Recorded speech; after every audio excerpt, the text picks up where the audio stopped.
Bueno, chicos, buenas. Como saben, es el seminario permanente Urnas y Democracia del área de Ciencia Política, que ya venimos haciendo hace un tiempo. Y bueno, hoy vamos a analizar las elecciones en Brasil, que tuvieron dos etapas, ¿no? La primera vuelta y el domingo pasado que se celebró la segunda vuelta. Y bueno, tenemos tres invitados. El profesor Rodrigo Rodríguez, que es profesor titular de aquí del área de Ciencia Política de la universidad. Soraya Vieira, que es profesora de la Universidad Federal Fluminense. Y Hugo Medrado, que es candidato a doctor también de nuestro programa de doctorado del área de Ciencia Política de la universidad. Así que bueno, yo ya me callo y los vamos a escuchar a ustedes lo que tienen para contarnos sobre estas elecciones.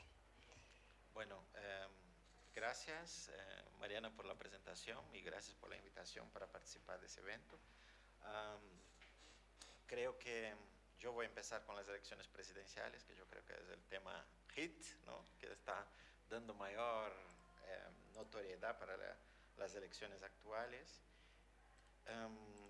Y hacer algunas consideraciones bastante someras sobre lo que pasó, intentar entender qué está pasando en Brasil, qué representó esas elecciones en particular, por qué son unas elecciones especialmente importantes, y intentar hacer un ejercicio de entender los escenarios de ahora a los próximos meses, ¿no?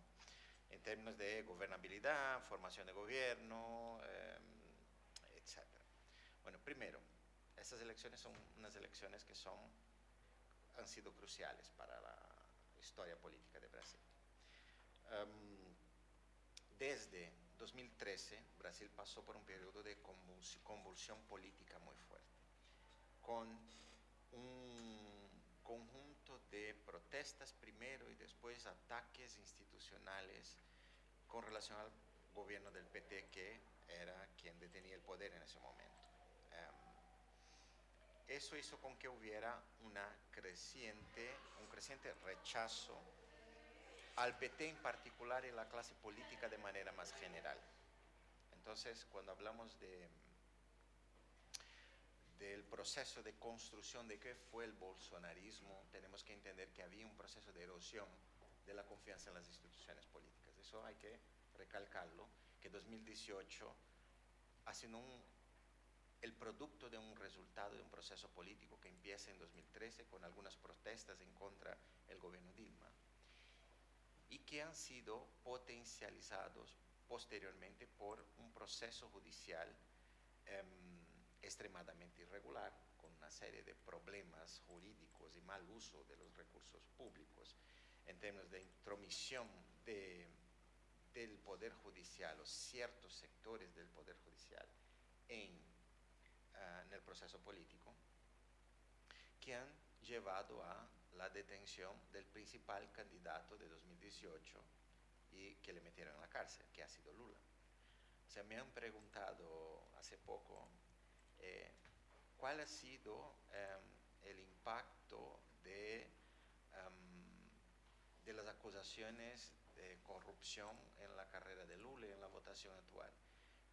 Yo digo que el impacto fue tan grande, las acusaciones de corrupción, que si no hubiera habido esos procesos judiciales en contra de Lula, Bolsonaro ni siquiera hubiera sido elegido presidente en 2018.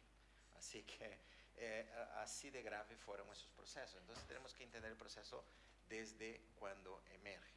El juez, por ejemplo, que ha sentenciado a Lula a la cárcel, ha sido, justo cuando asume el poder Bolsonaro en 2019, ha sido nombrado ministro de la Justicia, para que sepamos de qué nivel estamos hablando de confiabilidad en el proceso, ¿no? O sea, un juez que es parte y que al final termina recogiendo los frutos de su participación.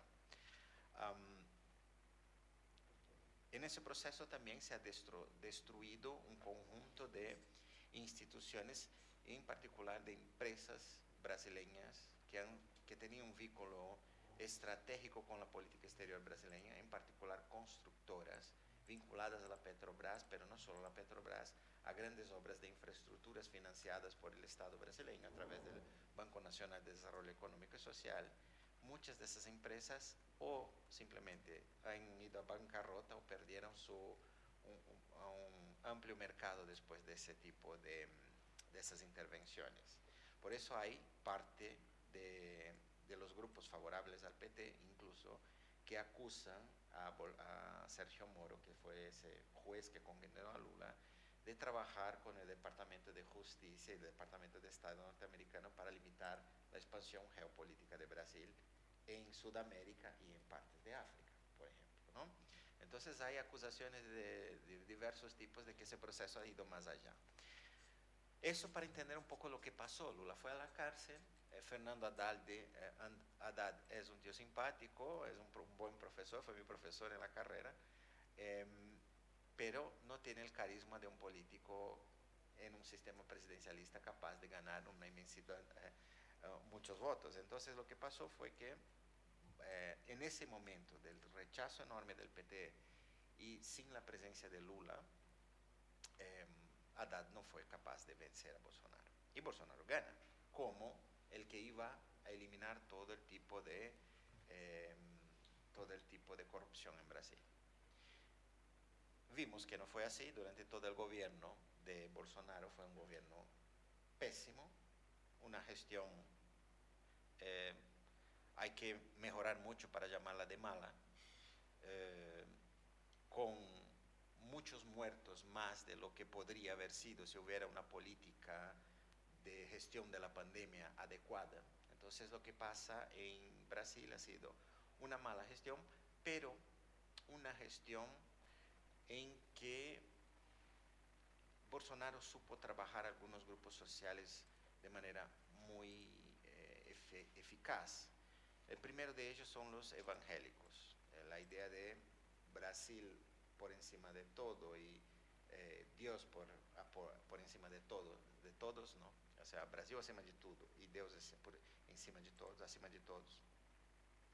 Hizo con que, y la defensa de la familia, de valores tradicionales, de la patria, que ya venía desde la primera campaña de que el PT iba a poner un biberón en forma de polla para los niños, educación sexual de niños de 4 años, enseñando a que fueran gays niños de 4 años, ese tipo de fake news que él hizo en cadena nacional, él siguió desde las instituciones del Estado con cosas semejantes, pero para acercarse a un grupo demográfico particularmente importante, que eran los evangélicos. También hizo señales muy claras a otros grupos sociales que son la agricultura, sobre todo la agricultura de exportación, que tiene una bancada un grupo parlamentario muy fuerte en el Congreso.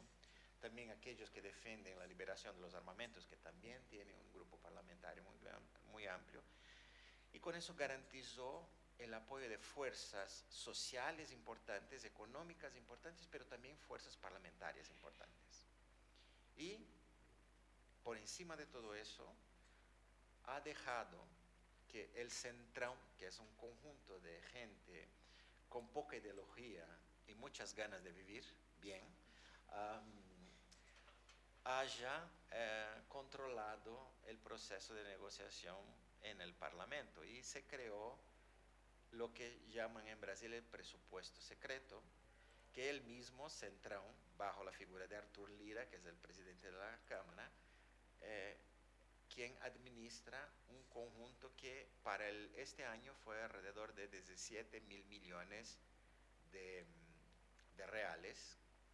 Divide eso por 5, 3 mil millones y pico, ¿no?, de euros,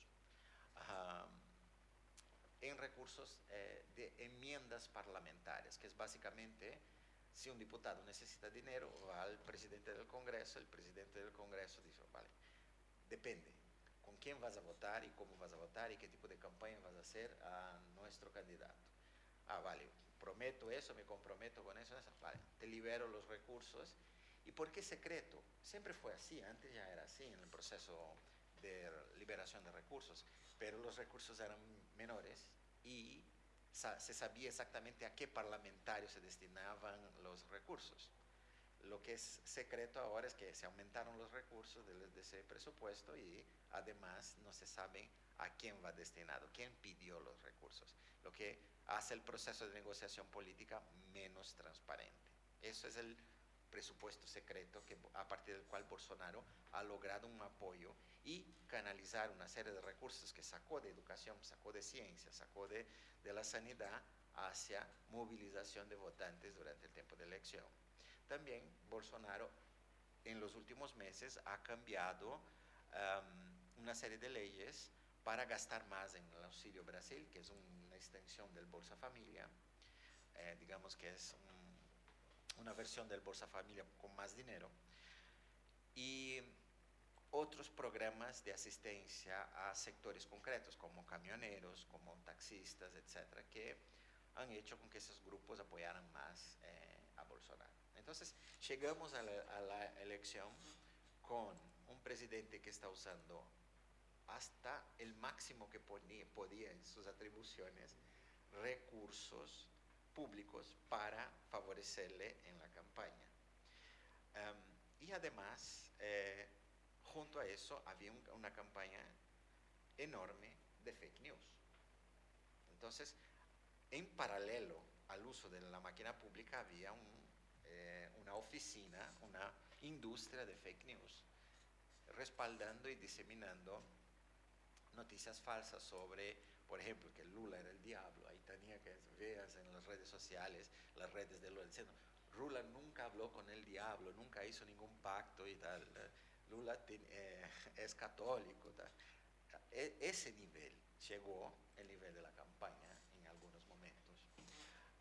Sobre todo al principio del segunda vuelta, ¿no? Entre el fin de la primera vuelta, la votación, y la segunda vuelta, el nivel de la campaña entró en fase delirio, ¿no? Para decirlo de manera finamente. Esa locura colectiva,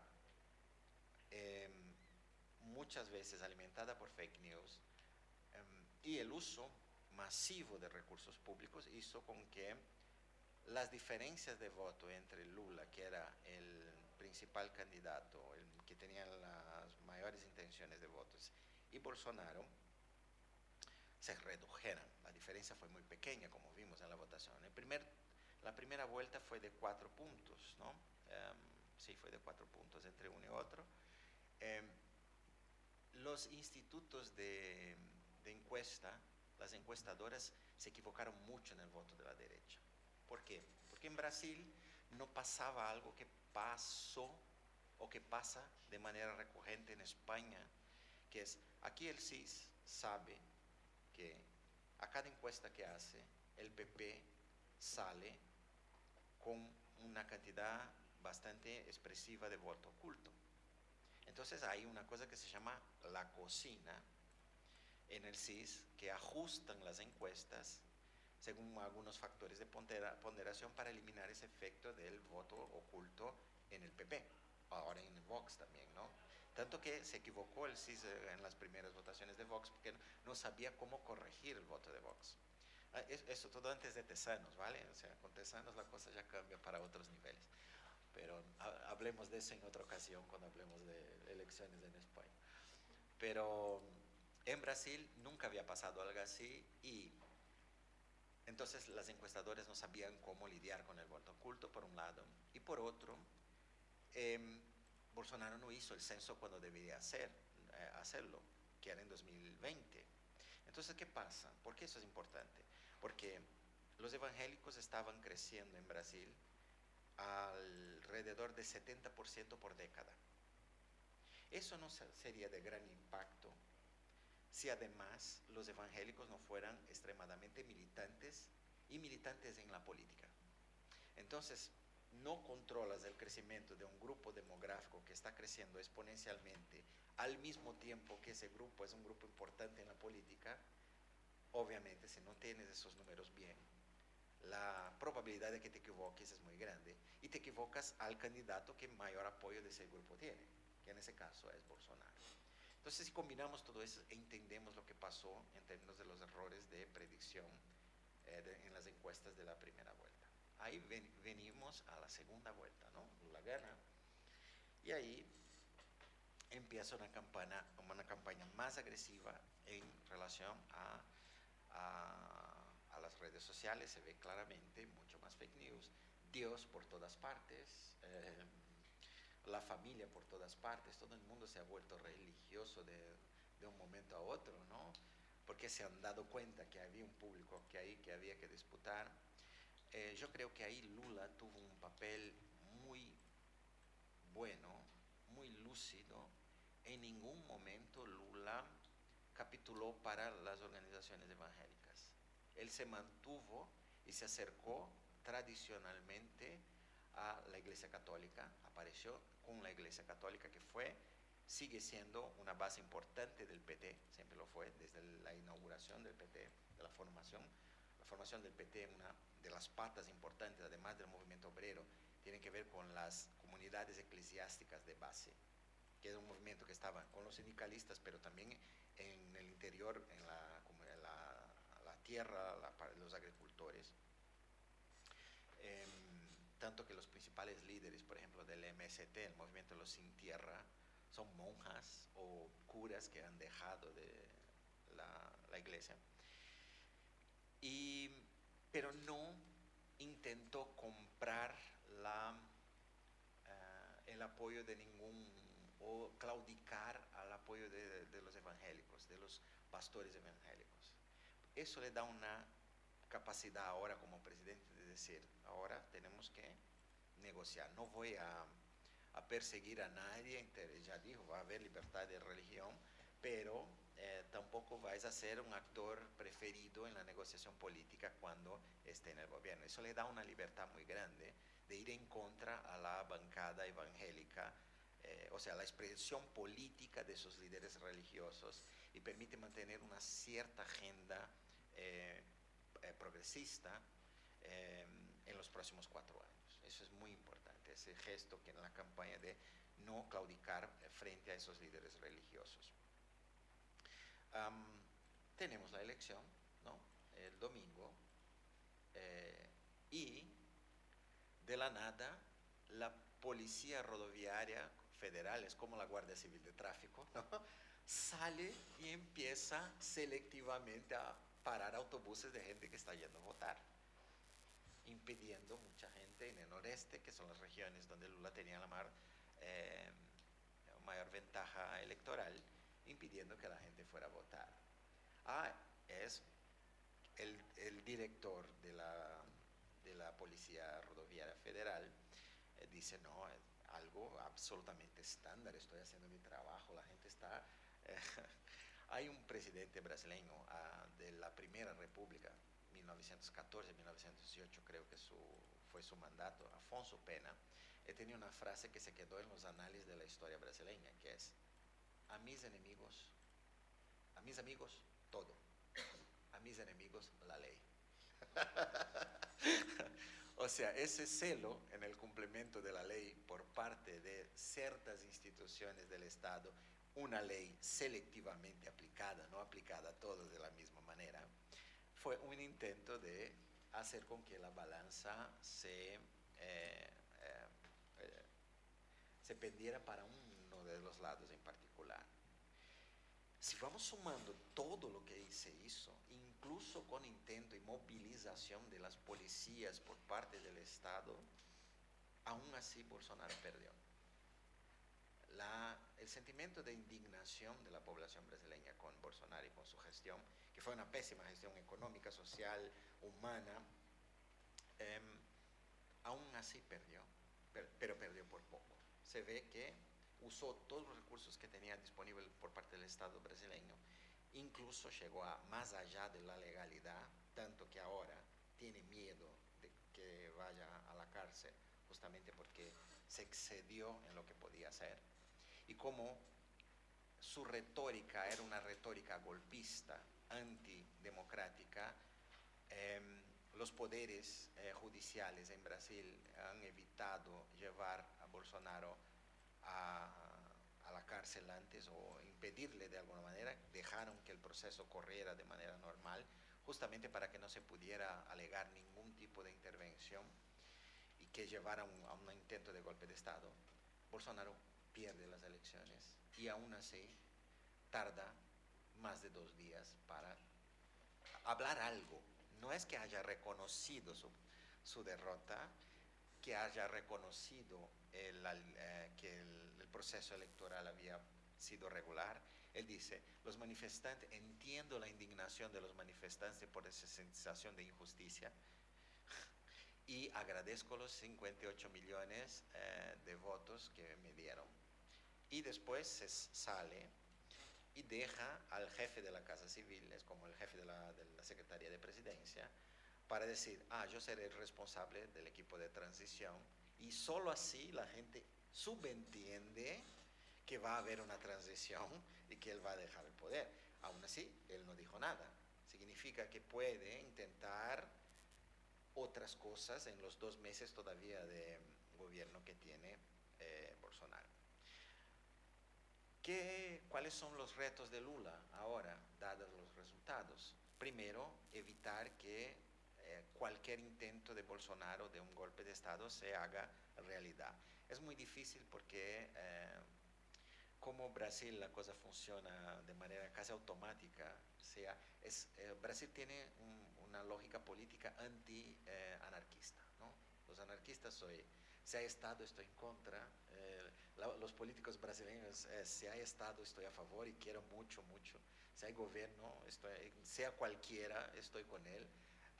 Y esa la lógica, es que muchos líderes políticos que han sido feroces críticos del comunismo en Brasil, que el mundo se va a acabar, ahora que Lula, que va a haber la democracia, todos han adoptado el discurso del ganador. Y como dije en una broma aquí con los compañeros, que ya hay una cola de gente queriendo hacerse la foto con Lula para decir que ya está con el gobierno. Entonces, la formación de gobierno no va a ser tan grande. Y una vez que Bolsonaro pierde el control del Estado, también va a perder este apoyo tan grande. Esos 58 millones de votos no son 58 millones de fieles seguidores de Bolsonaro. El bolsonarismo es mucho menor de lo que se dice. Hay una derecha radical, sí, pero no es la mitad de la población brasileña. No es la mitad de la población brasileña que quiere la dictadura militar, no es la mitad de la población brasileña que cree en los absurdos que Bolsonaro tenía. Muchos votaron por miedo de que Lula iba a cerrar iglesias, de que Lula iba a acabar con los programas sociales, etc. Mucho basado en el fake news. Entonces, mucha de esa situación cambia ahora con Lula en el gobierno. Ahora, para terminar, y perdón por haberme extendido, el gobierno de Lula va a ser un gobierno centrista, no puede ser distinto. El Congreso es conservador. Él tendrá que hacer acuerdos que van más allá de una posición ideológica, pero tampoco ha sido en sus primeras gestiones. Lula nunca fue socialista. Él, yo diría, ni socialdemócrata ha sido siquiera. Él fue social liberal. La política económica brasileña en los años Lula fue una política económica neoliberal con una política social que combinaba política social neoliberal con la expansión de beneficios de un estado de protección social incipiente en la educación, en la salud, con un fuerte componente privatizante. Se expandió la universidad pública, pero mucho más la privada. Se aumentaron los recursos al sistema único de sanidad, de salud, pero también se aumentó mucho los planos de salud, los seguros de salud.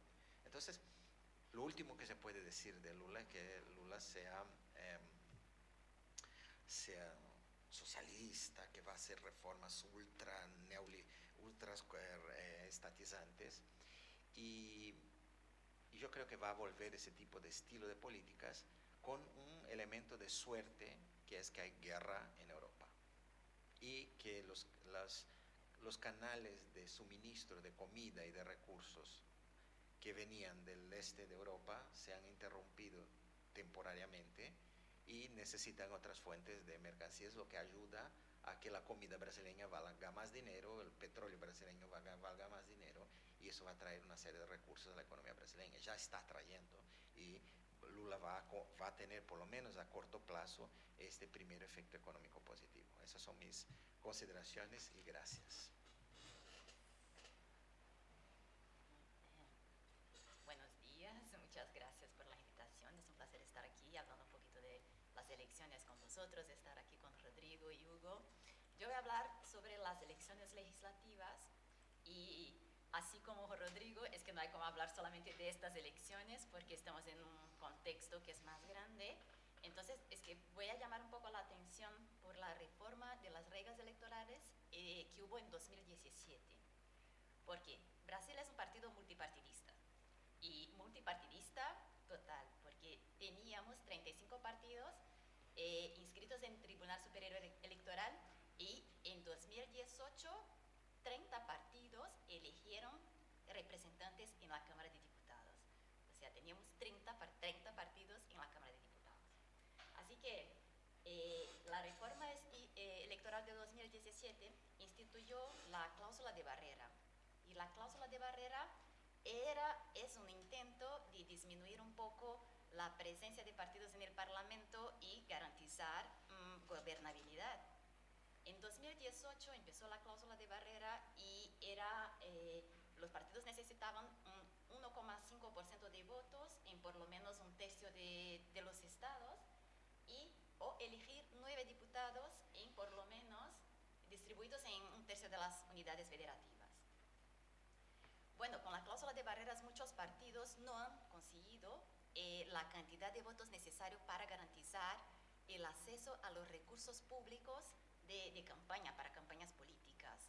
Entonces, vale la pena por no cumplir la cláusula.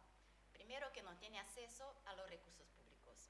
Después, es que no tiene acceso al tiempo de publicidad política en radio y televisión gratuito. Entonces, algunos mecanismos fueron creados para intentar corregir el problema o superar el problema. Entre ellos voy a destacar 4 aquí.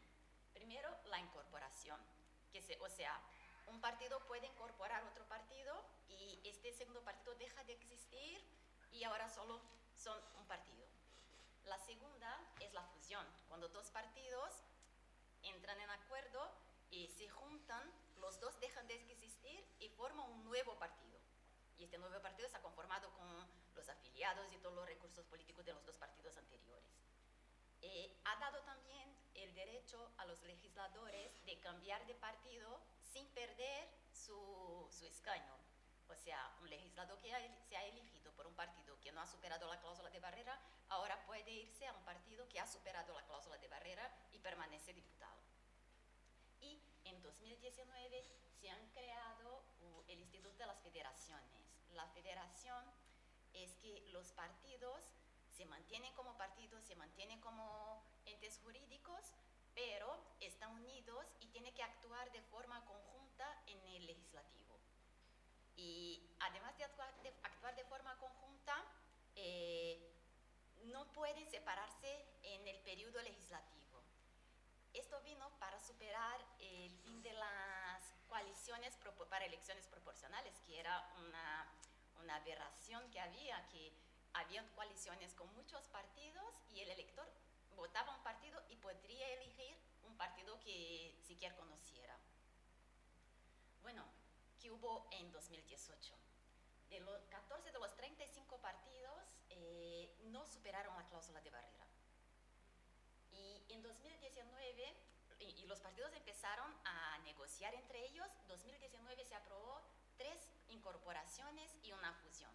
O sea, que ya hay un impacto en la configuración del sistema de partidos de Brasil con los cambios en las reglas electorales. Diputados elegidos por 3 partidos se desfiliaron de los partidos y fueron a partidos que sí habían superado la cláusula de barrera. Así que, aunque en 2018 30 partidos habían elegido representantes en la Cámara de Diputados, solamente se quedaron 23 partidos al fin de la legislatura, que es bastante también. Y de todos esos partidos, solamente un partido que no había superado la cláusula de barrera permaneció con sus representantes. Y este año se juntó a otros partidos para hacer una federación. Así que con la federación sí supera la cláusula de barrera y tiene acceso a los recursos públicos para financiamiento en la campaña política. Como estoy hablando con vosotros, esta legislación y los cambios en esta legislatura sufrió una serie de cambios, y estos cambios en el sentido de disminuir el número de partidos políticos en el Parlamento y mejorar un poco la capacidad de gobernabilidad y disminuir la fragmentación política, porque teníamos una fragmentación muy grande y un número efectivo de partidos que era el más grande de toda nuestra historia. Para tener una idea, el partido con más diputados en 2018 no tenía el 10% de escaños. Al final ahora en 2022, al final de esta legislatura, los 6 partidos más grandes controlan el 64% del total, 65% del total de la Cámara de Diputados, y eran el 48% al empezar la legislatura. Y para que se hagan una idea, ya para la próxima legislatura, los 7 partidos más grandes controlan el 71,7% de los escaños, así que está disminuyendo el número de partidos y está concentrando el poder político en menos partidos. Y las elecciones de 2022, lo que vemos ahora. Dentro de este periodo límite establecido por la ley electoral, se crearon 3 federaciones partidistas. 7 de las 19 entidades políticas, ahí entre partidos y federaciones, no alcanzaron la cláusula de barrera este año. En consecuencia, ya hay un movimiento de los partidos solicitando fusiones e incorporaciones. Desde el 2 de octubre, que ha sido las elecciones, hasta el día de hoy, ya hubo un proceso de fusión y un proceso de incorporación. Así que están disminuyendo aún más el número de partidos con representantes en la Cámara de Diputados. Otro tema que es importante hablar es sobre la cuota de género, que en Brasil está instituida desde el 2009, que dice que el 30% del dinero público, desde los recursos públicos de los partidos, deben irse a candidatura de mujeres. Bueno, debe haber 30% de mujeres candidatas, o sea, para recibir los recursos del fondo partidario. Pero esto es un poco de trampa, porque lo que pasa es que muchos partidos presentan mujeres que no tienen condiciones efectivas en la competición política. O sea, tiene las mujeres para tener acceso al recurso, pero estas mujeres no tienen ninguna chance de ganar o de estar ahí elegidas. Esta cuota se aplica a todos los recursos públicos e incluso en el derecho de tiempo de publicidad en televisión y radio. Bueno, esta es la configuración que tenemos hoy en el Parlamento, los congresistas que fueron elegidos ahora en octubre. El partido más grande del Parlamento hoy es el Partido Liberal, que es el partido de Bolsonaro. Y esto es interesante comentar, porque el Partido Liberal no era un partido tan grande, pero luego, cuando vino Bolsonaro al Partido Liberal, muchos diputados de otros partidos, en una fecha que llamamos como ventana partidista, para que puedan cambiar de partido los diputados, fueran al PL. Y esto es muy interesante, porque el carácter personal de la política en Brasil, esto que la personalidad atrae políticos. Y esto ha pasado en las últimas elecciones, que el antiguo partido de Bolsonaro, el PSL, que ha ganado, era el segundo partido más grande del Parlamento en 2018, pero era un partido muy marginal en las elecciones anteriores, 2014. O sea, Bolsonaro atrayó muchos diputados, muchos políticos a los partidos que estaban.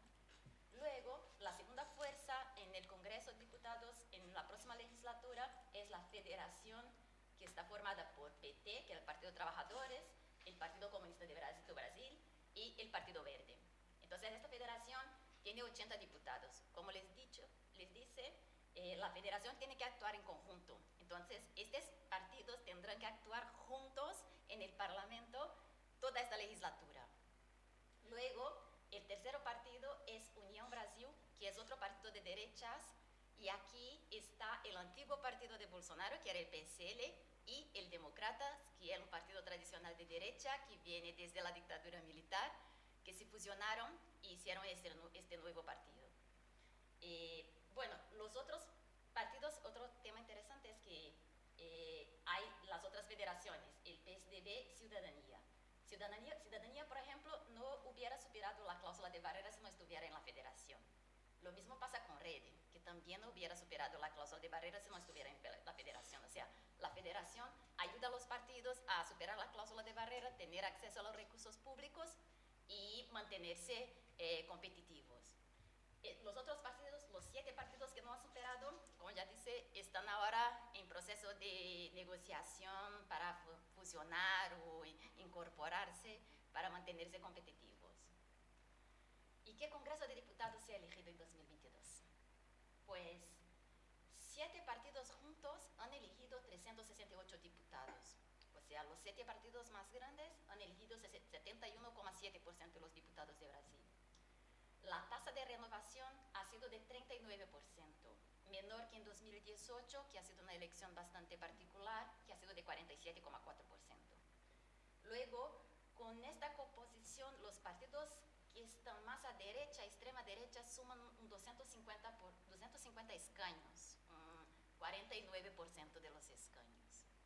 Pero llama la atención porque los partidos de derecha y extrema derecha, como dijo ya Rodrigo y muy bien clasificado, son partidos de lo que la prensa llama central, que son los partidos que no son ideológicos y son más bien fisiológicos. Así que ya señalaron para Lula que están dispuestos a negociar. Ya están hablando con Lula y con la gente que está ahí alrededor, que están dispuestos a negociar. Así que no veo un gran problema de gobernabilidad para Lula por tener menos diputados.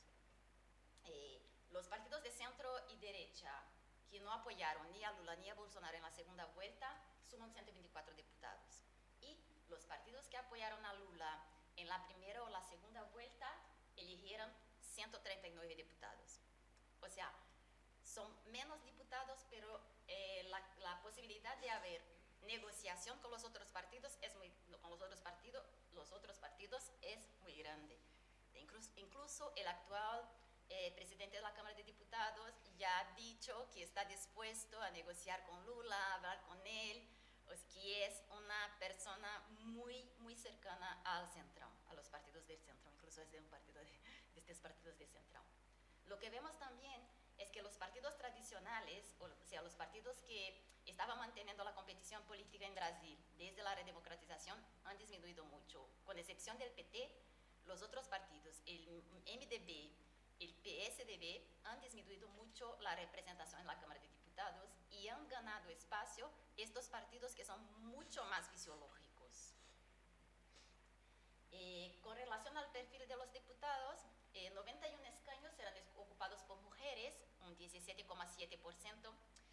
Es una vergüenza porque tenemos muy poca representación femenina en el Congreso de Diputados de Brasil, pero es el número más grande de mujeres representantes en el Congreso de Diputados de Brasil en la historia reciente. Así que la ley que estimula la participación de mujeres está actuando y incrementalmente estamos teniendo más mujeres representantes, pero aún así es muy poco si pensamos que somos más del 50% de la población brasileña. De las mujeres electas, tenemos 4 indígenas, 3 de ellas de partidos de izquierda, 1 de partidos de derechas. El PT ha sido el partido que más eligió mujeres, 21, y el segundo es el partido de Bolsonaro, 17 mujeres.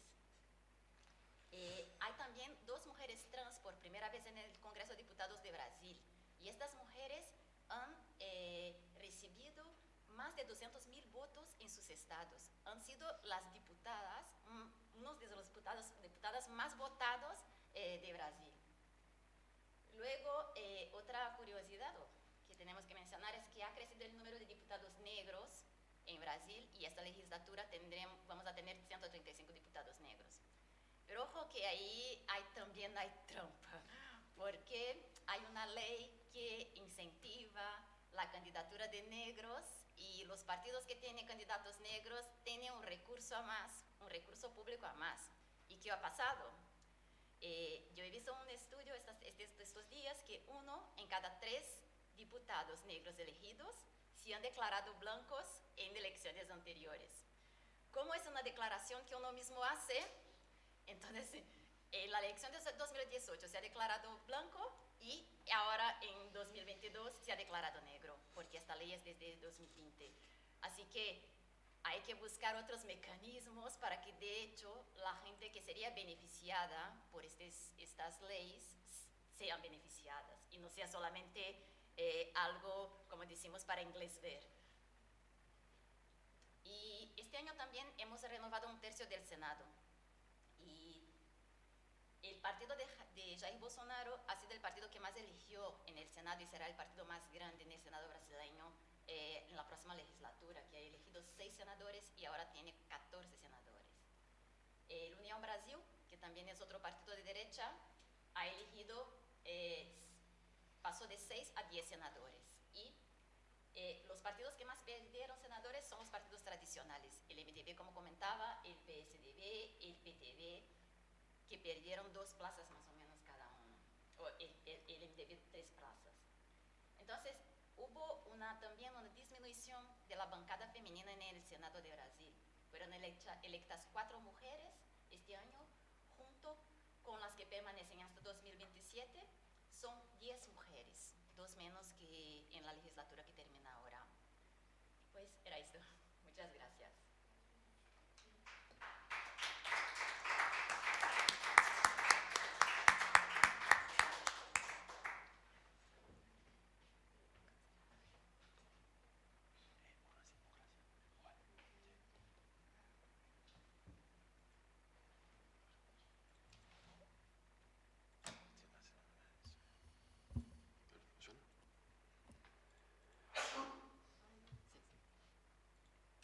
Bueno, buenos días. Primero, es un placer estar aquí con los profesores Rodrigo y Soraya. Gracias por la invitación de estar aquí. Gracias a mis compañeros que han organizado este encuentro. Y bueno, yo voy a hablar de un tema que no es muy pop, no es muy sensual, que es el tema subnacional. Como sabéis, Brasil es una federación, pero lo que pasa es que desde la Constitución del 88, los estados han perdido mucho poder. Es decir, el gobierno federal y los municipios son los principales actores políticos en Brasil y que tienen más presupuesto y que tienen más poder. Entonces, ahora mismo hay como una crisis existencial de para qué sirven los estados, cuál es el papel de los estados en la política nacional y en las políticas públicas en general. Claro, esto cambia un poco de estado a estado. Bueno, hay estados que son más fuertes y hay estados que son más débiles.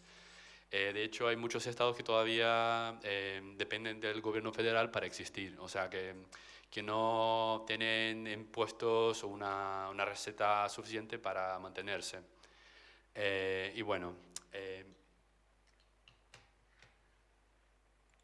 yo voy a seguir la misma línea, la misma perspectiva de Soraya, que es presentar este lío partidario que tenemos en Brasil. Ahora mismo tenemos 11 partidos con gobernadores electos. Esto es, claro, demasiado. Es un poco menos que en las últimas elecciones, lo que es bueno. Y claro, es que en Brasil, desde las protestas del 2013, hay una desconexión muy importante entre lo que piensa la población de los políticos. Y claro, Bolsonaro también ha surfeado en esta ola de que la población no se siente conectada con el sistema político, con la democracia. Y claro, desde la clase política han intentado acercarse un poco más de la población y también como organizar un poco más el sistema político para que las cosas sean más fáciles, o sea, que las negociaciones políticas sean más posibles dentro de un sistema que hay menos partidos, ¿no? Entonces eso todavía es una fotografía que puede cambiar porque, como dijo Soraya, la tendencia es que los partidos se fusionen o que otras federaciones pueden ser creadas. O sea, por ejemplo, tenemos ahí el caso de Minas Gerais con el Partido Novo, que es un partido que prácticamente ha desaparecido. Tenía una ambición como, un poco como Ciudadanos aquí en España, pero al final no logró presentarse como un partido viable. Y bueno, voy a recoger un poco, un poco lo que es el norte y el sur de Brasil. No voy a hablar de todas las disputas en todos los estados, pero sí que hay unas líneas generales de lo que pasó en el norte, en el sur. Bueno, sí que, claro, como sabéis, hubo una diferencia muy grande de los votos del norte, de hecho del noroeste, del nordeste de Brasil, que es Bahía, Pernambuco, Ceará, con el sur de Brasil, São Paulo, Minas Gerais, São Paulo, Paraná, Río Grande del Sur. Y esto es una división que ya existía antes, pero lo que es interesante es que no fue siempre así. O sea, decir que los votantes de Bahía siempre han votado por la izquierda, esto no es cierto. Aunque los estados del norte, de Bahía, por ejemplo, o de Pernambuco, sí que son, que tienen menos peso económico en Brasil. Esto ha cambiado con la era Lula. O sea que aquí vemos... Ay, perdón. Un poco más.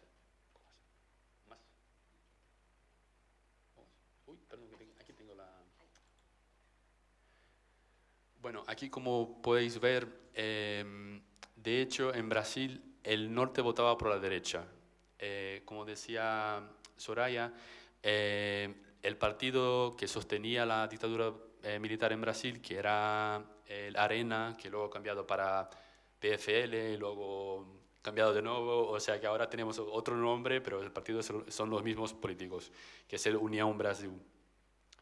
El Unión Brasil tenía mucha fuerza en Bahía, tenía un político que es ACM, que era muy conocido y que estaba ligado con esto de los hacendados tradicionales de esta región y que conseguían influir de forma muy importante en los votos de la gente. O sea que una región que tenía servicios públicos muy débiles y que la gente dependía de estos políticos para conseguir sus medios de vida como agua, servicios públicos básicos, esenciales.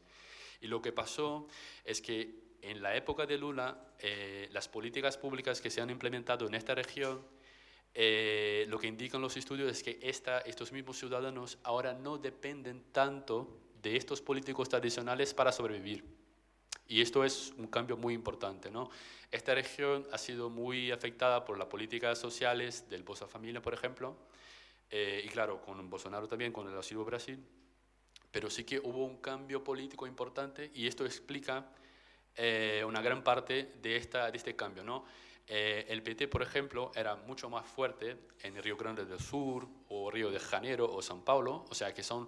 que eran el terreno que se ha creado el PT, por ejemplo Lula, aunque Lula sea de Pernambuco, hizo toda su carrera política en São Paulo. Pero sí, lo que pasa es que estos votantes del PT se han desilusionado con el partido en el poder y se han trasladado mucho más a la centro derecha y luego a la derecha ahora mismo con Bolsonaro. Entonces, aquí vemos...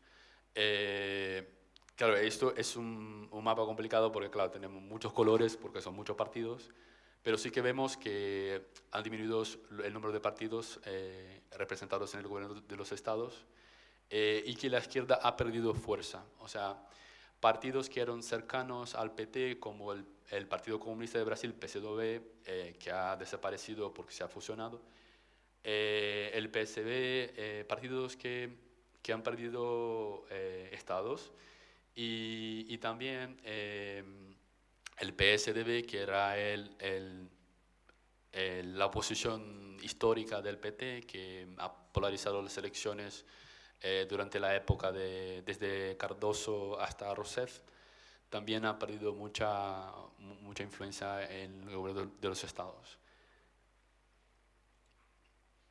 Y lo que vemos aquí es que, claro, eso ya es los partidos tal cual como son, ¿no? O sea, vemos el retorno del partido que era la base de la dictadura, o sea, el Unión Brasil, que ahora se ha reinventado y tiene un nombre, las mismas raíces, pero sí que un discurso un poco más ideológico y muchas veces muy cercano al discurso de Bolsonaro. También está presente el PL, que es el partido de Bolsonaro, pero a ver, no podemos decir que PL es el partido del Bolsonaro, y sí que el partido que acogió a Bolsonaro para que sea presidente, o sea, candidato a reelección, pero de hecho está ahí por una, o sea, es temporario, no es nada muy permanente.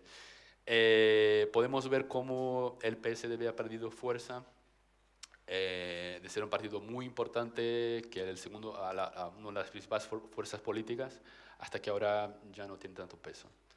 El MDB, que sí que es un partido muy antiguo, porque era el segundo partido en el sistema de la dictadura militar, que fue el partido que impulsó la transición democrática, y con el tiempo perdió mucho de este papel, de esta esencia de confrontación, y pasó a ser un partido con una ideología no muy definida. Y luego el PSB, que es muy cercano al PT, y el PT y los otros. Y los otros, es decir, estos otros partidos que muy probablemente se van a unir a uno de esos grupos en los próximos años. Bueno, y ahora volver hacia atrás. No, atrás. Eso es. No, el estado, esto es. Bueno, y ahora voy a comentar un poco de los principales estados en términos de población. El primero, el estado más importante de Brasil, es São Paulo. ¿Y qué pasó en São Paulo?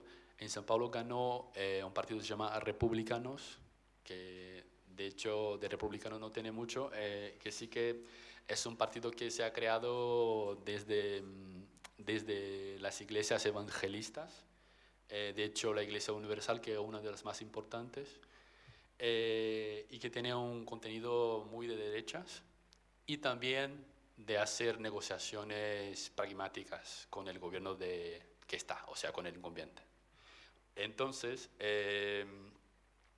quien ganó en São Paulo fue uno de los ministros más importantes del gobierno Bolsonaro, que es Tarcísio, en Brasil en general. No sé ni el apellido de Tarcísio porque no sabemos. Bueno, Tarcísio también estaba en la carrera militar y empezó a trabajar en el gobierno Temer, o sea, antes de Bolsonaro, con el tema de las concesiones de infraestructuras, con las privatizaciones de los aeropuertos, las carreteras, y creo que su ministerio fue el único ministerio que podía decir que ha trabajado por algo, o sea, que podía decir Bolsonaro, bueno, aquí tenemos un resultado, bueno o malo, no sé, pero sí que un resultado, ¿no? Una política que avanzó hacia otro nivel, que no sé si es bueno o malo, pero sí que o sea, algo de concreto que Bolsonaro podría presentar. Tarcísio no es de São Paulo, y esto fue un tema que estaba muy presente en la disputa, porque tampoco sabía dónde votaba, porque no sabía ni cuál era su dirección. O sea, que estaba totalmente perdido ahí. Y claro, era de Río, y vosotros sabéis que hay un tema de Río-São Paulo que a veces sale a la luz, una disputa, pero aunque sea, o sea, un candidato que era desconocido en el estado de São Paulo, no sabía nada del estado, estaba claramente fuera del contexto político local, y ha logrado ser elegido, o sea que ganó las elecciones. ¿Cómo? Todavía hay mucho que estudiar, investigar por qué esto pasó, pero sí que yo creo que en el estado de São Paulo sí que hay un componente del antipetismo, mucho más fuerte que el bolsonarismo. Todavía tenemos que ver hasta qué punto el bolsonarismo se va a convertir en una fuerza perenne y permanente en la política brasileña, pero sí que el antipetismo siempre fue la segunda fuerza principal de Brasil. El PT, el primero, y el pertenecimiento negativo a un partido, que es el antipetismo, la segunda fuerza más importante. Y yo creo que, o sea, todo indica que no hay otra explicación para que un candidato tan débil ganara las elecciones en São Paulo. Luego pasó a mi estado, que es Río de Janeiro, que es un estado, a ver, yo podría decir que es la Venezuela de Brasil, porque es el estado más inestable políticamente y que también es un estado de donde ha surgido Bolsonaro. Bolsonaro desde el... Claro, Bolsonaro nació en São Paulo, pero luego políticamente se creó en Río, o sea que tenemos ahí una culpa compartida, ¿no? Y bueno, ¿qué fue el primer discurso de Bolsonaro? El primer discurso de Bolsonaro, cuando era diputado, era la mano dura, o sea, que tenemos que asesinar a los narcotraficantes en las favelas. Y esto es uno de los temas centrales en la política de Río de Janeiro. ¿Qué hacer con el tema de la delincuencia, de la seguridad que no funciona y de un Estado que tiene una separación entre la ciudad como tal y las favelas, los barrios que viven aislados en un sistema casi de apartheid, ¿no? Entonces, el tema de derechos humanos y mano dura es un tema que claramente pierde los derechos humanos. La idea de que los derechos humanos son derechos para favorecer a los narcotraficantes es algo que está muy presente en el discurso de la población. Sí que vemos, por ejemplo, que el candidato de la izquierda, que era Marcelo Freixo, que era de un partido de izquierda más radical y que luego se ha intentado moderar y se trasladó a un partido, al PSB, que no es un partido de izquierda muy extremista o nada. O sea, este cambio no fue suficiente. Todo parece que sí que la gente todavía veía a Marcelo Freixo como un candidato de extrema izquierda y que iba a perdonar todos los crímenes de los narcotraficantes y que Río se iba a convertir en un estado aún más violento. Y bueno, Claudio Castro, que fue el ganador, tuvo un apoyo muy fuerte de Bolsonaro. Es un candidato también muy desconocido. Era el vicegobernador del gobernador anterior, que ahora mismo está en la cárcel, como todos los otros anteriores también. Es difícil señalar un gobernador de Río que no esté en la cárcel o esté en el medio de cárcel y cárcel domiciliar. Y eso. Ahora os comento un poco sobre el estado de Minas Gerais. El estado de Minas Gerais es gracioso porque lo que hubo fue, ganó Lula en Minas Gerais, pero el gobernador que ganó fue Zema, que es muy cercano a Bolsonaro.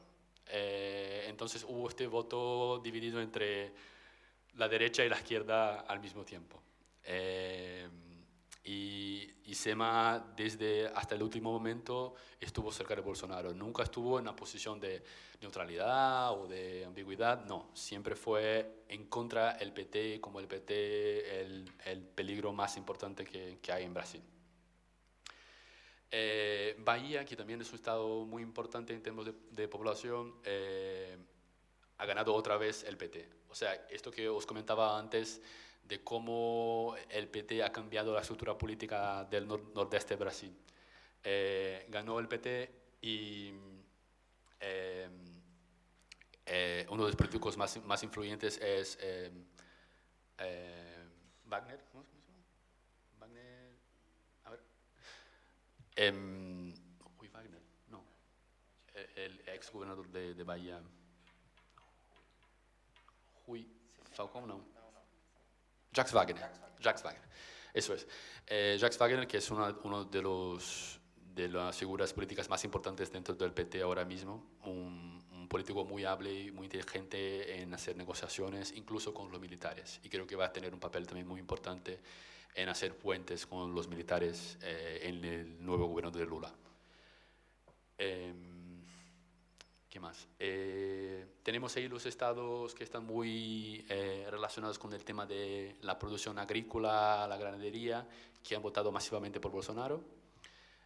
Los estados que están en el que llamamos la frontera agrícola y los incendios en la Amazonía, estos estados han votado masivamente por Bolsonaro. Y hay un estado que me llama mucho la atención, que es Amazonas, que fue un estado donde pasó una de las más importantes tragedias de la pandemia en Brasil, que fue una ola muy fuerte y muy acelerada del COVID y que el gobierno del estado no tenía oxígeno suficiente para los hospitales. Y lo que pasó fue que la gente se murió porque no tenía oxígeno, o sea, la gente murió asfixiada, o sea, ahogada.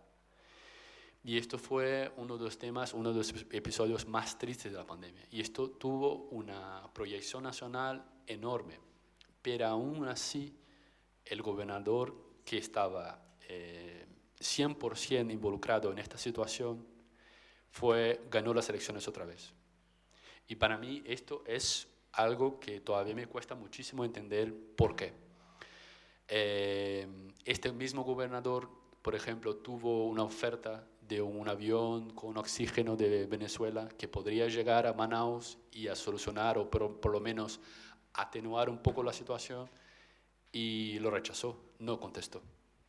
Y trabajaba muy en conjunto con Bolsonaro, o sea, la idea de que la gente tendría que contaminarse con el virus porque esta era la mejor estrategia para contener la pandemia. Esto fue lo que hizo este gobernador. Y nada, es que los ciudadanos han votado por él otra vez. Y para mí es muy difícil de explicarlo. No sé, creo que esto va a ser uno de los puzzles de la política brasileña en los próximos años. Y nada, creo que ya estamos ya como cortos de tiempo. Gracias.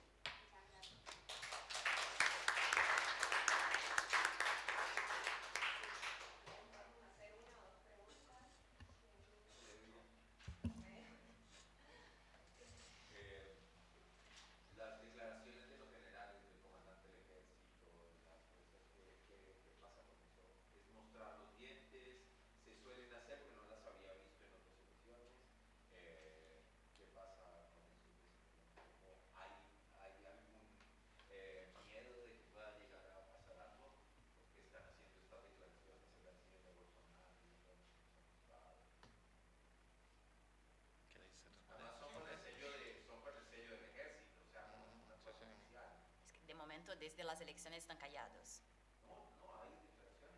Pero no de los grandes.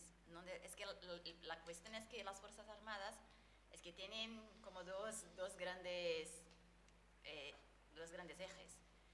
Lo pequeño, los bajos, ¿cómo se dice? Bajo oficialato. Sí. Suboficiales. Los suboficiales, bajo oficialato, son más de Bolsonaro. Los otros, los que están más alto escalafón, son más bien prudentes, digamos así. Así que de momento no he visto de los altos de escalafón nada apoyando a Bolsonaro ni nada. Yo vi ayer del jefe del comandante del ejército. Del comandante del ejército no lo he visto.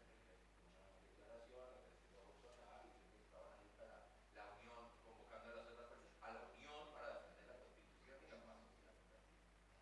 Eso no he visto. Eso no lo vi, ¿eh? Eso es de ahora, seguro.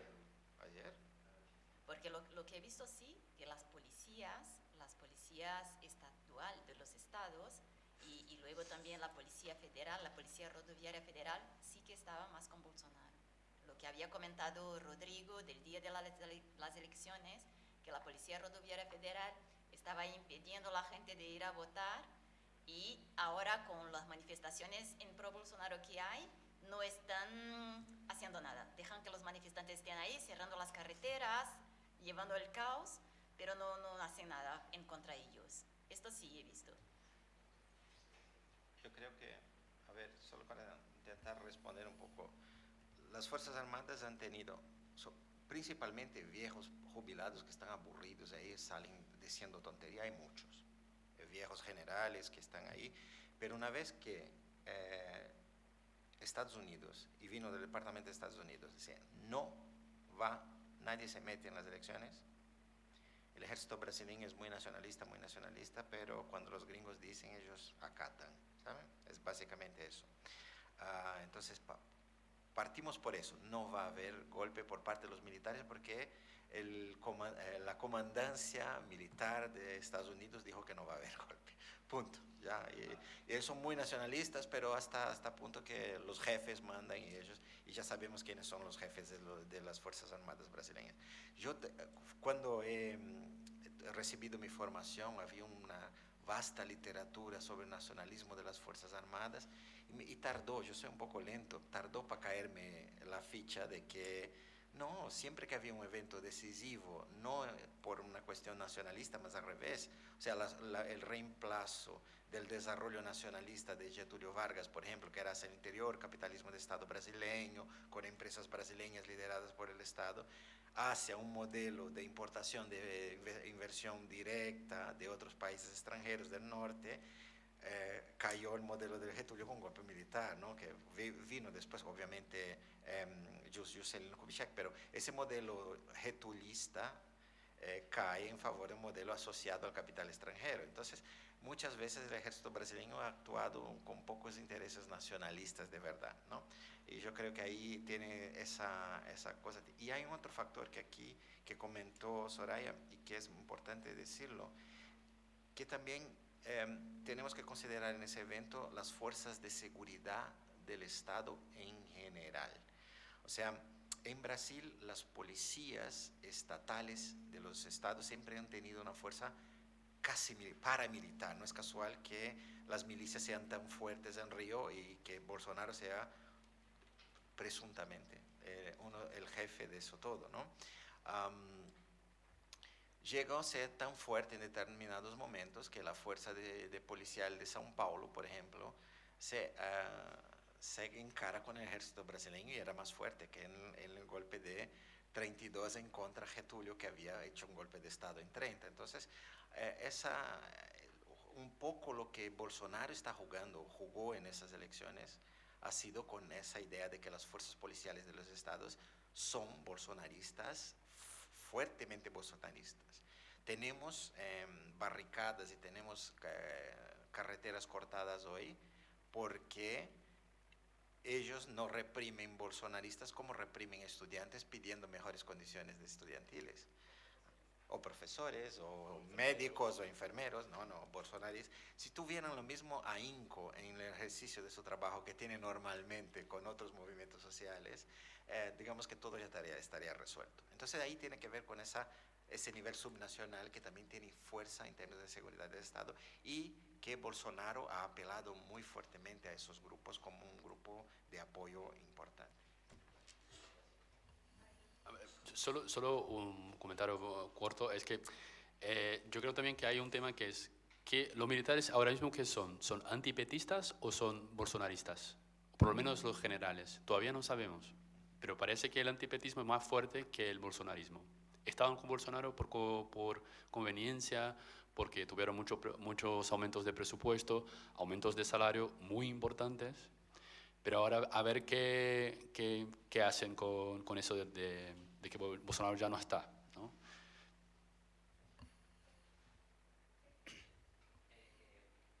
Respecto a toda esta charla, me he dado cuenta de que algo que por lo que parece caracteriza estas elecciones en todo Brasil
Y también está el momento que fue importante en esta transición y en esta participación más abierta de los militares en la política, que fue la Comisión de la Verdad, ¿no? Que tiene que ver con esto, con el histórico de Brasil.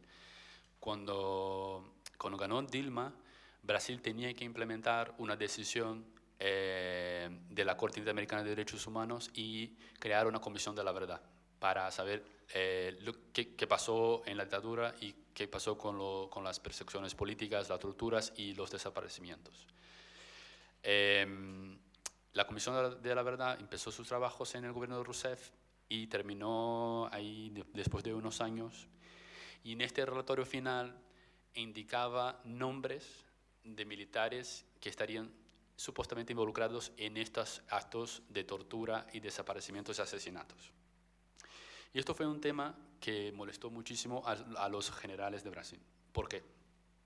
Porque estaban ahí los nombres de sus padres, de sus abuelos, y son las mismas familias que permanecen en el poder más alto de la estructura militar.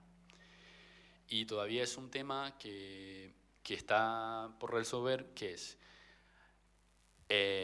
cómo hacer una política de memoria y justicia sobre la dictadura y no molestar a los militares, o sea, que no tienen que molestarse porque no son parte del debate político, son una institución de Estado. Pero lo que pasa es que ya no son. Nunca fueron y claro, ahora yo creo que es uno de los desafíos más... va a ser difícil para Lula, cómo construir puentes con los militares, y al mismo tiempo la base electoral de Lula demanda memoria y justicia. Bueno, yo creo que hay algunas cosas, por ejemplo, somos países que venimos de transiciones de dictaduras duras de mucho tiempo, ¿no? España también. España tiene una ley de memoria histórica que hay mucha lucha todavía hoy para sacar huesos de iglesias para mandarlas en el cementerio de al lado, ¿no? Tenemos gente que defiende contra la ley el franquismo de manera abierta, etcétera, aquí también. Entonces, y la policía, por ejemplo, y los jueces no actúan de manera igualitaria a unos protestantes y otros. Y también la justicia tiene partido, etcétera.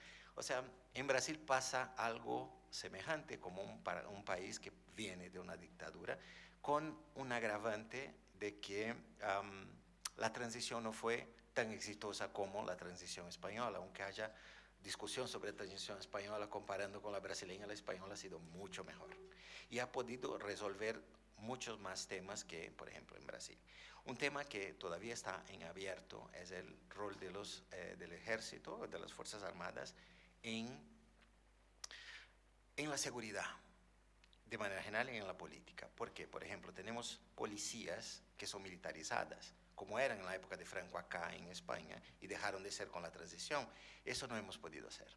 Entonces eso trae también una serie de problemas en términos de respeto de derechos humanos y democratización de esas fuerzas policiales, así como las Fuerzas Armadas, que han impuesto incluso artículos en la Constitución que permiten en determinado momento que ellos vuelvan a tomar el poder.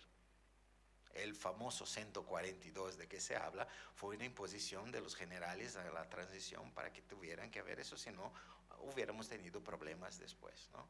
Entonces, lo que veo es que ser un país de una tradición autoritaria con fuerte experiencia, un régimen muy fuerte durante mucho tiempo, una vez que hace la transición, hace falta un proceso largo de reforma institucional para que algunos sectores en especial, y aquí aparecen dos muy concretos que me gustaría llamar la atención.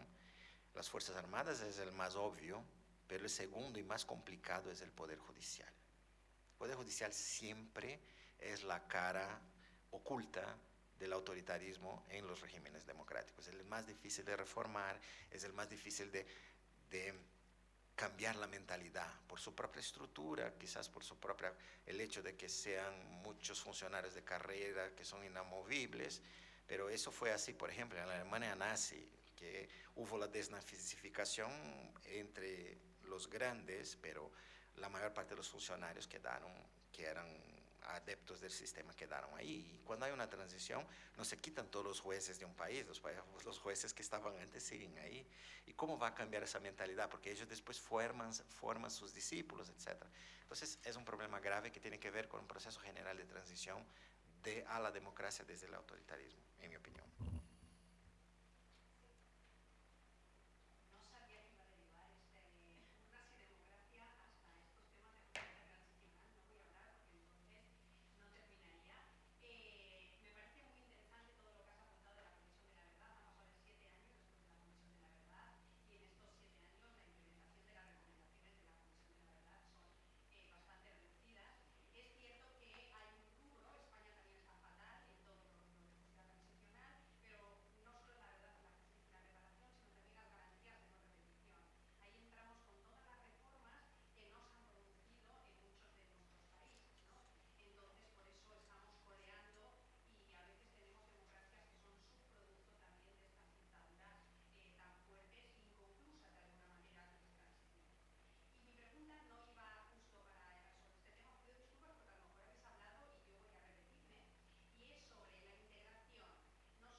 Bueno, no he visto los datos de las fuerzas de seguridad, pero sí que de candidatos, sí, hubo más candidatos que se dicen coronel, general, soldado, cabo, no sé qué, que está vinculado a las fuerzas de seguridad.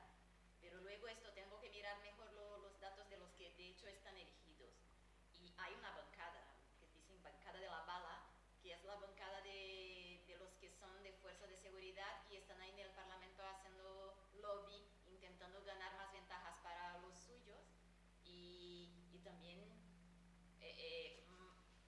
flexibilizar un poco más la cuestión de los derechos de las fuerzas de seguridad.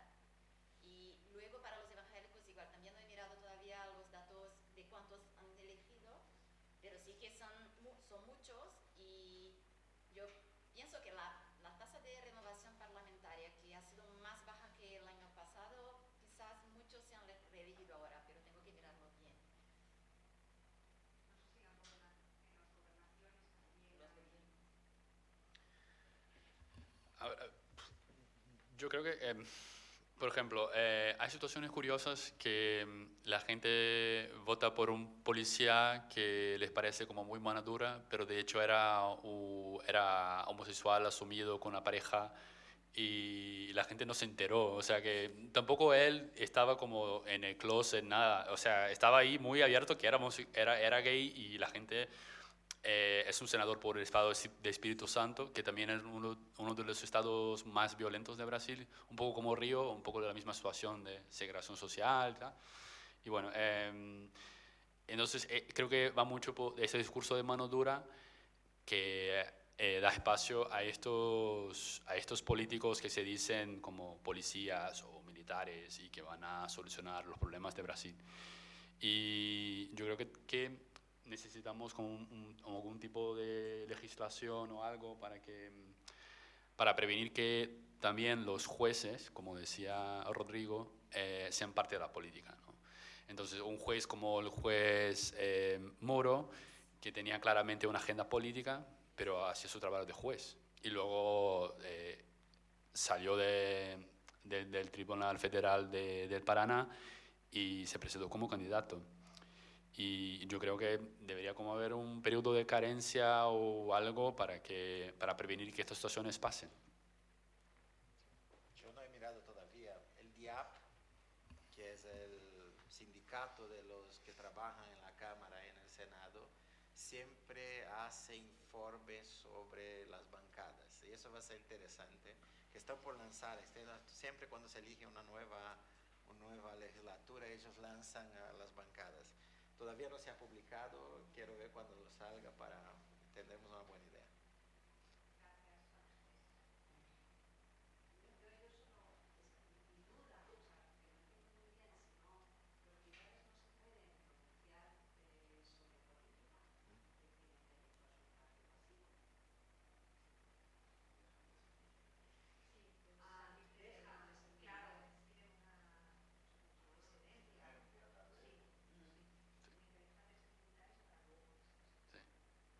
Y tiene la libertad de elegir su nombre político, ¿no? Sí. Entonces, cuando salen las urnas, yo soy Hugo y yo voy a ser el capitán Hugo.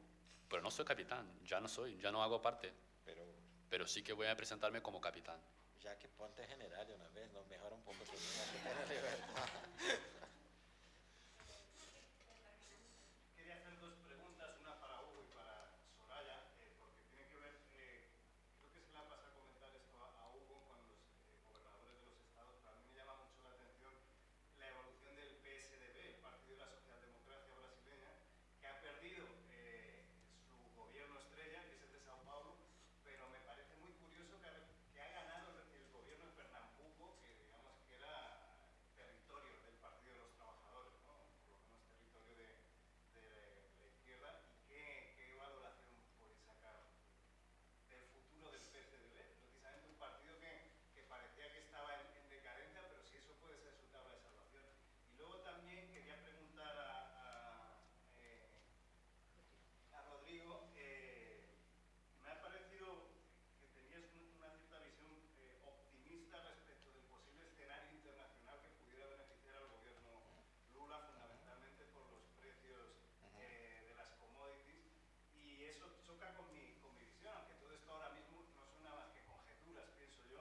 Pero claro, yo veo, por ejemplo, el contexto de una China que ya no va a crecer de la misma forma y al mismo nivel, y Brasil es muy dependiente del gobierno chino, y por otra parte, relacionado también con la guerra de Ucrania que has mencionado, todo aquel grupo de los BRICS, que antes se veía en el contexto internacional como algo que podría equilibrar las relaciones internacionales, ¿no? Pero hoy en día, claro, evidentemente Rusia convertida en un paria internacional y con China siendo, digamos, una amenaza explícita para los países de la OTAN, si Lula va a tener ese margen de maniobra tan grande como para presentarse por lo menos ante los países europeos y Estados Unidos como un eje alternativo, y que no se considere ese eje alternativo una amenaza. Es decir, sí, creo que tú has sido optimista y yo en realidad soy pesimista, en el sentido de que creo que no va a tener tanto margen de maniobra el Lula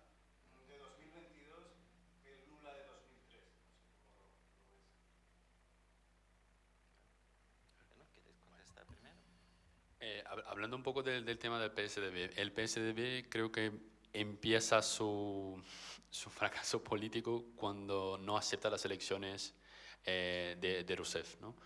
Entonces, Aécio Neves va implantando una bomba desde dentro del partido y ya es algo que el partido ya no controla. Las figuras históricas del PSDB ya no podrían controlar y guiar el partido dentro hacia una dirección de negociación o de consenso. Y desde ahí nacen otras figuras, por ejemplo, Doria en São Paulo, que en el inicio estaba muy cercano a Bolsonaro y luego se pelearon, pero sí que son muy cercanos en términos de ideología. Entonces, el PSDB, claro, ahora que tenemos el extremo, que es el bolsonarismo, el PSDB tiene una ala que es más cercana al PT, que es la ala de Cardoso, de Serra, que son militantes de izquierda históricos de la época de la dictadura, que ahora que eran rivales del PT, pero que sí que son cercanos porque comparten muchas de las políticas y de ideas comunes. Entonces, si ves, el PSDB de Pernambuco no es el mismo de São Paulo, por ejemplo. Y yo creo que ganó el PSDB en São Paulo no por una fuerza del partido, sino que una fuerza de su propia candidata. O sea, la gobernadora por sus propios méritos ha logrado ganar las elecciones. Y también porque sus propios méritos de familia. A ver, no es meritocracia, es heredera de su padre, que fue vicegobernador cuando salió Campos, que también era de izquierda. Entonces ves que es del PSDB, pero es muy cercana a la izquierda, estuvo neutral en las elecciones, entonces va más por esto. ¿Cuál es el futuro del PSDB? Nadie lo sabe, pero parece que ya no es un partido relevante como era, esto es seguro. Ya no tiene peso político, sí que fue muy importante en la creación del Frente Amplio de Lula. Entonces, figuras históricas del PSDB que tienen todavía mucha influencia en los ciudadanos por el tema del plano real, de la moneda, de la estabilización de la inflación, que estuvieron al lado de Lula en los últimos momentos de las elecciones. Y yo creo que van a tener un papel también en el gobierno de Lula, en esta perspectiva de un gobierno de centro y de hacer puentes. Es lo que dijo Hugo. Desde 2014 el PSDB se está derruyendo. Es que desde de la contestación de las elecciones 2014 y luego el papel que ha jugado Aécio Neves en los manifiestos en contra de Dilma, esto todo ha creado una ruptura grande dentro del partido. El partido está fragmentado totalmente internamente. El año pasado intentaron hacer unas ¿cómo se dice? Previas a las primarias, unas elecciones primarias, que ha sido un desastre, un total desastre que ha señalado todas las dificultades que tiene internas entre los diferentes grupos internos del partido. El partido ha perdido mucho en el Parlamento, por ejemplo. Hoy está en la federación junto con otro partido, así que de la tercera fuerza más grande dentro del Parlamento, ahora no sé en qué puesto está, y está en la federación. Yo no veo mucha perspectiva para el partido porque no ha conseguido superar los problemas internos. Y luego, después de eso, Doria también ha creado muchos problemas con los grupos internos del partido. Dicen que hay dos grupos, los cabezas blancas, que son los históricos, los que fundaron el partido, que estaban un poco más comprometidos con la idea de socialdemocracia, y los cabezas negras, que serían los jóvenes, que estaban más cercanos al liberalismo, o sea, más cercanos a Bolsonaro, y de hecho Doria en las elecciones pasadas se decía Bolso Doria, que ha apoyado a Bolsonaro. Entonces hay una ruptura interna que no creo que van a superar. Y de hecho, pero creo que sí, que haber elegido ahora 3 gobernadores les da como un espacio para respirar un poco y quizás puedan superar esos problemas internos que tienen y arrancar un poco de fuerza para competir más adelante. Pero veo muy difícil, lo veo muy difícil. Y luego esto, que ha perdido también el electorado del centro derecha, que era su electorado desde siempre, ya no lo tiene más. Entonces, el problema que tiene de identidad ideológica desde la fundación, que no sabe lo que es, que dice socialdemocracia, pero luego actúa un poco más como social liberal, pero está súper cerca del liberalismo y del conservadurismo también. Estos problemas internos es que nunca lo han superado, y creo que son muy importantes para saber lo que va a hacer. No se puede saber hoy lo que será, pero creo que no tiene muchas esperanzas del partido. Solo para complementar, el tema Lira a Arraes en Pernambuco es más importante que PSB, PSDB, PT, o sea, es guerra de coroneles. Estamos delante de capitanía hereditaria, las familias que vivían ahí desde la capitanía hereditaria y que eran los Lira, los Arraes, los Cavalcanti. son familias ultra tradicionales que pueden ser de derecha o de izquierda, pero igual son ahí, son élite tradicional y ganó una élite sobre otra ahora. Simplemente fue eso que pasó. Que en Pernambuco, por eso, es muy casuístico del sitio, no tiene que ver con movimientos ideológicos. Podía ser PFL en un momento, en otro momento podía ser PMDB o MDB y PSB, PT, pero ahí creo que la lógica es otra, es cuál familia apoya, cuál núcleo familiar, los Arraez versus los Lira. Y ahí en Pernambuco en particular es eso.